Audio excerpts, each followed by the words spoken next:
ప్రజా TV Telugu news.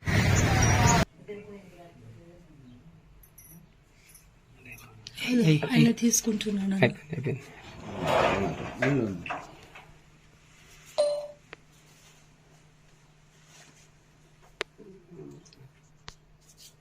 ఇవన్నీ మచ్చలు కూడా ఉన్నాయన్న. ఈ కవర్లలో ఇట్లా మూడు ఇట్లా పెట్టేసినారు. అంటే డబ్బులైనా ఏమన్నా బాండ్లు ఇట్లాంటివి కూడా పెట్టినా? బాండ్లు తీసుకోలే. ఒకటి చూడు వాళ్ళ ప్లానింగ్ అంటే ఇదంతా తీసుకున్నా కదా. నా పేరు కరజన డేవిడ్, మా నాన్న పేరు హనుమంతప్ప. నాది కర్నూలు జిల్లా కౌతాళ మండలము మరళి గ్రామము. నేను దాదాపు నార్పులకు వచ్చి 35 సంవత్సరాలైంది. ఇక్కడ దుగుమ రోడ్డు కృపా ప్రార్థన మందిరం కట్టుకొని ఫాస్టర్గా నేను దేవుని సేవ చేస్తూ ఉన్నాను. ప్రాముఖ్యంగా మాకు ఈ సందర్భంగా నిన్నటి దినంలో మేము బత్తలపల్లికి 9:40 మేము బయలుదేరి వెళ్ళాము. అక్కడ ట్రైనింగ్ సెంటర్లో బైబిల్ క్లాస్ జరిగిన తర్వాత మళ్ళీ 3:20 తిరిగి ఇంటికి వచ్చినాము. మేము ఇంటికి వచ్చిన తర్వాత ఫస్ట్ గేట్ బీగం ఎట్లుండేది అట్లే ఉండిపోయింది. మరి బీగం లప్ప పగలగొట్టారు. ఆ లప్పం కూడా వాళ్ళే తీసుకెళ్ళిపోయారు. తర్వాత వచ్చి లోపలికి వచ్చినారు. బెడ్రూమ్లోకి వచ్చేసి మా పరుపు కింద ఏమైనా ఉన్నాయని అన్ని చూశారు. చూసిన తర్వాత బెడ్రూమ్లో ఉన్నటువంటి ఒక సుత్తిని కూడా తీసుకున్నారు. తీసుకుని మళ్ళా బీరువా ఉన్నటువంటి రూమ్కు బీగం వేసినా మేము. ఆ బీగం లప్పను పగలగొట్టి లోపలికి వెళ్ళి ఒక బీరువను రాడ్డుతో దాన్ని పూర్తిగా ధ్వంసం చేసి దాంట్లో ఉన్నటువంటి 5 తులాల బంగారు, తర్వాత వచ్చేసి 4,10,000 లెక్క తీసుకున్నారు. ట్రైనింగ్ సెంటర్ నడిపిస్తుంటే ఒక ట్రైనింగ్ సెంటర్కు దాదాపు ₹1,00,000 ఖర్చు మాకు వస్తుంది.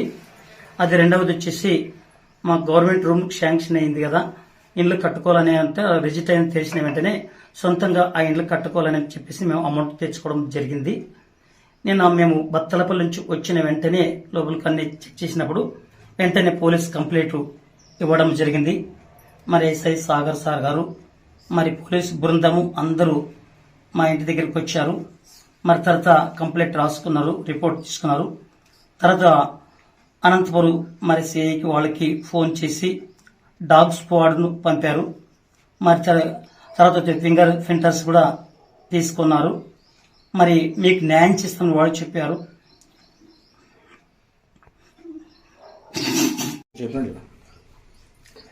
నాకు మరి సిఐ గారు మీడియా వాళ్ళు నాకు న్యాయం చేయాలని కూర్చున్నారు.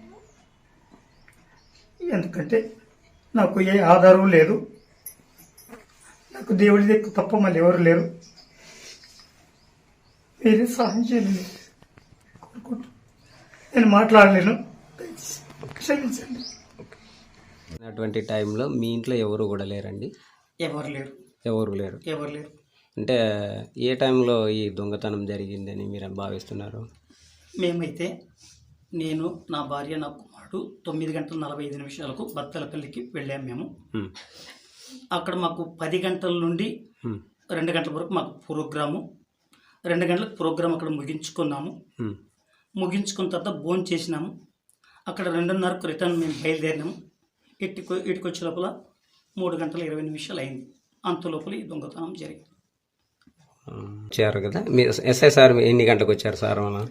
ఎస్ఐ సార్ ముందుగా 2 కానిస్టేబుల్ వచ్చినారు. ఆ తర్వాత కానిస్టేబుల్ అంతా చూసుకుని వచ్చిన తర్వాత మరి ఎస్ఐ సార్ పిలుస్తుంటే మేము స్టేషన్కి వెళ్ళడం జరిగింది. సార్ చెప్పిన వెంటనే ఎస్ఐ సారు మరి మేమంతా కంప్లీట్ తీసుకున్నాము.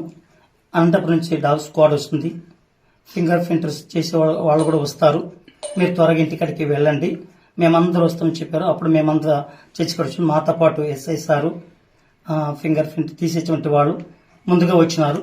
వీళ్ళంతా చెక్ చేసిన తర్వాత ఒక 10-15 నిమిషాల తర్వాత డాగ్ స్క్వాడ్ జరిగింది. దాదాపు అంటే గంట సేపు చెక్ చేసినారు వాళ్ళు నిదానంగా, ప్రశాంతంగా. మన పోలీసు వాళ్ళు ఏ సమయంలో వచ్చారు మీకు అక్కడికి? వాళ్ళు ఇక్కడికి వచ్చినప్పుడు ఫస్ట్ పోలీసులు వచ్చినప్పుడు 5 గంటలు అయింది. డాగ్ స్క్వాడ్ 6 అయింది. ఫింగర్ ప్రింట్స్ క్లూస్ టీమ్ వాళ్ళు గంట సేపు 5:30 నుంచి వాళ్ళు మామూలుగా చేస్తూనే ఉన్నారు కంటిన్యూగా. వాళ్ళు వచ్చేంత వరకు కూడా, డాగ్స్ కూడా వచ్చేంత వరకు కూడా వాళ్ళు ఎక్కడికి పోలేదు.